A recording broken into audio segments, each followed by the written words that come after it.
नमस्कार, आप हैं बिहार संवाददाता के साथ और मैं हूं मनोज चतुर्वेदी। रविवार का दिन है और हमेशा की तरह आज जो है हम उसी अपने कार्यक्रम को लेकर आए हैं जिसका नाम है जनता का अधिकार, यानी कि आपके मौलिक अधिकार क्या क्या है और एकदम सरल भाषा में जिसे हमारे कानूनी जानकार पटना उच्च न्यायालय के हाईकोर्ट के वकील हैं के.डी. मिश्रा सर आपको बताते हैं। करीब 3 सप्ताह पहले से हम आपको ये जानकारियाँ दे रहे हैं। हम तमाम मुद्दों पर ये जानकारियाँ आपको देते रहेंगे, कौन सा एक्ट में क्या नियम है, क्या कानूनी प्रक्रिया है। और आज हम आपके सामने लेकर आए हैं कि टेनेंट एक्ट क्या है।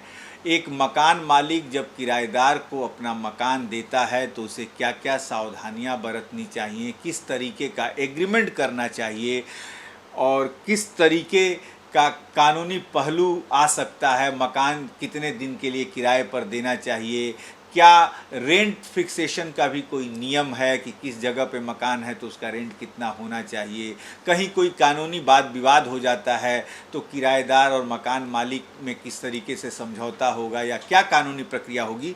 इन सब सारी चीज़ों पर हम जानकारी आज लेंगे हमारे कानूनी जानकार, कानूनी सलाहकार के.डी. मिश्रा से, जो पटना उच्च न्यायालय के सीनियर प्रवक्ता हैं, सीनियर अधिवक्ता हैं।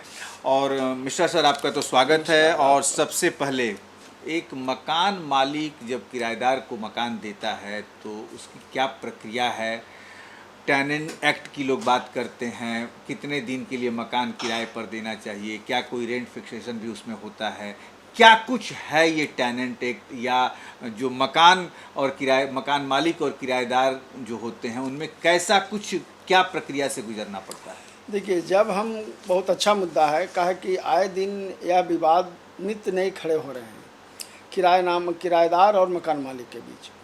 महत्वपूर्ण चीज़ है कि जब कभी किसी को किराया दिया जाए तो बिना एग्रीमेंट के न दिया जाए। एग्रीमेंट 11 महीना का करें, 1000 रुपये का स्टाम्प लगता है, उस पर आप एग्रीमेंट करें। एग्रीमेंट के साथ साथ बहुत महत्वपूर्ण चीज़ है कि मकान मालिक को चाहिए कि जो कोई एग्रीमेंट के साथ है उसका आधार कार्ड यानी आइडेंटिटी प्रूफ, जो उसका पहचान पत्र हो, जो कि वो लगे कि जिसको हम किराया दे रहे हैं वो व्यक्ति यहाँ रह रहा है, कैसे कहाँ से बिलोंग करता है और किस उद्देश्य से लेना चाहता है। महत्वपूर्ण चीज़ है। किराया लगाना, किराया पर लेना एक अलग बात है, लेकिन उद्देश्य क्या है, रहने के लिए है, व्यवसाय के लिए है, या क्या वहाँ पर गोडाउन बनाएगा या क्या करेगा। कोई इलीगल वर्क न हो, किसी प्रकार का ऐसा व्यक्ति को वो न रखे जिससे कि जो अगल बगल के भी लोग हैं उनको किसी प्रकार का अहित हो।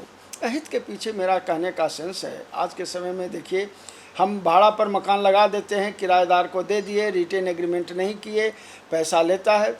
और 11 महीना का अगर होता है तो कर लें आप, कोई दिक्कत नहीं है, एक्सटेंड उसको कर सकते हैं, बरसों बरस एक्सटेंड होता है। लेकिन 11 से जब ऊपर का हो, 2 साल, 5 साल, 10 साल, 11 साल, जैसा हो, वैसे में आपको निश्चित रूप से निबंधन कार्यालय से रजिस्टर्ड डॉक्यूमेंट बनाना चाहिए।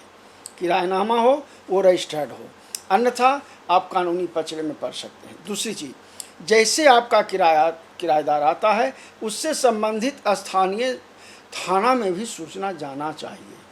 आखिर कल हो करके बहुत सारी चीज़ देखते हैं कि किसी के मकान में क्या हुआ, शराब पकड़ा गया जो इलीगल है, किसी के क्या हुआ, किसी प्रकार का कुछ विस्फोटक सामान पकड़ा गया।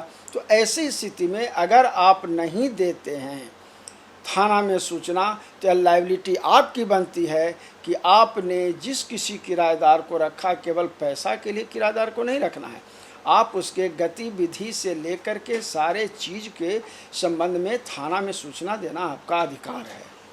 और अगर जहाँ पर डिस्प्यूट होता है एग्रीमेंट के अनुसार, चूँकि फिर बीच ऑफ ट्रस्ट हो जाएगा, एग्रीमेंट भंग होगा, बीच ऑफ ट्रस्ट होगा। अगर कोई डिस्प्यूट होता है, किराया ज़्यादा है, कम है, कैसे है, नहीं है, वो एग्रीमेंट में सारा लिखाता है, टर्म और कंडीशन, जिसको दोनों को मानने के लिए बाध्य है। ऐसा नहीं कि आज हम किराया लगाए, कल होकर किराएदार को कहे कि आप खाली कर दीजिए, ऐसा नहीं होता है। जो एग्रीमेंट में है उस एग्रीमेंट के हिसाब से ही चलता है।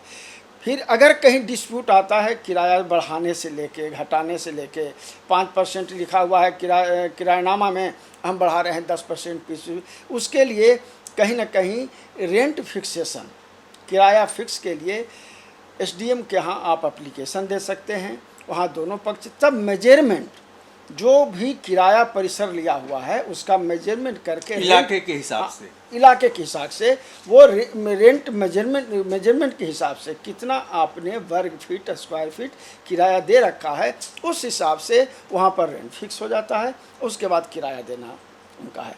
हाँ, प्रश्न है कि अगर इरेगुलरिटी होता है किराया में देने में किसी कारण से, तो यह भी एग्रीमेंट में आता है कि कब से कब तक कितना दिन में पैसा देना है। अगर इतना दिन गैप है तो नोटिस कब देना है, ये नहीं कहना अचानक आप खाली कर दो या अचानक वो, दोनों बाध्य हैं वो किरायानामा में लिखे हुए शर्तों के मुताबिक। मिश्रा सर, एक बस इसी से जुड़ा एक आखिरी सवाल और है कि देखा जाता है कि जो पटना में भी हमने देखा है, मध्यम वर्ग के लोग तमाम लोगों के घरों में रहते हैं, ऐसा एग्रीमेंट होता नहीं है, किराया फिक्स हो गया है कि भाई आप 2000 रुपये आप दीजिए, लेकिन कोई रसीद वगैरह लोग नहीं देते हैं।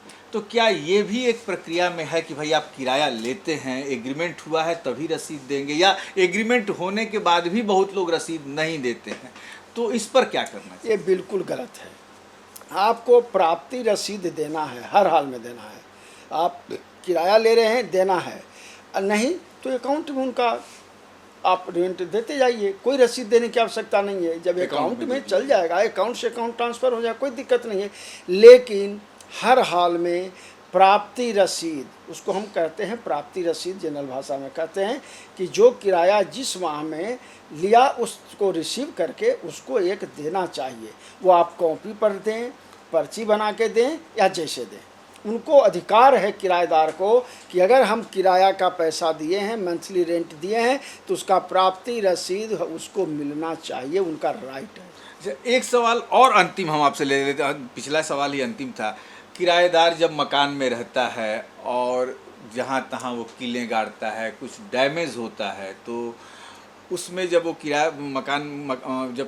मकान खाली करके कभी जाता है तो मकान मालिक कहते हैं कि आपने इतना डैमेज कर दिया है, ये खर्च लगेगा।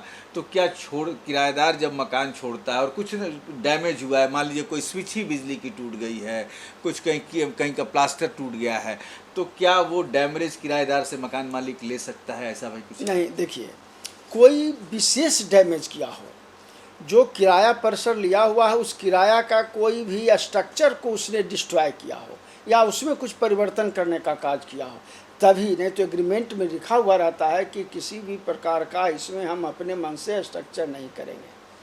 अब स्विच खराब होना, नल खराब होना, अब दायित्व तो बनता है लैंडलॉर्ड का, जो मकान मालिक हैं, कि अगर नल इनका बिगड़ गया तो मानवता के नाते अगर ले आ करके वो लगा लेता है तो स्विच खराब है, सब तो अमूमन छोड़ी। हाँ, मेजर कहीं ना कहीं कंस्ट्रक्शन में किसी प्रकार का इंटरफेयर ना होना चाहिए, डिस्ट्रॉय ना होना चाहिए, उसकी क्षति नहीं होना चाहिए, किराएदार को ध्यान रखना होगा।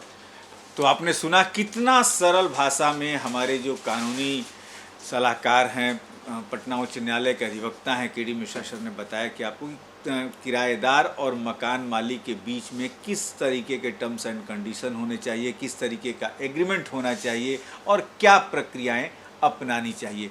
आशा ही नहीं, विश्वास भी है कि के डी मिश्रा सर की पूरी जो प्रक्रिया इन्होंने बताई आपको निश्चित तौर पर समझ में आई होगी। और यदि आपकी भी कोई कानूनी समस्या है तो आप के डी मिश्रा सर का नंबर जो है स्क्रीन पर चल रहा है, आप उन्हें कॉल करके अपनी समस्या का निदान कर सकते हैं, अपनी समस्या का समाधान उन्हें बताकर आगे की प्रक्रिया आपको क्या अपनानी है इस पर भी आप विचार कर सकते हैं। हमें दीजिए इजाज़त। नमस्कार।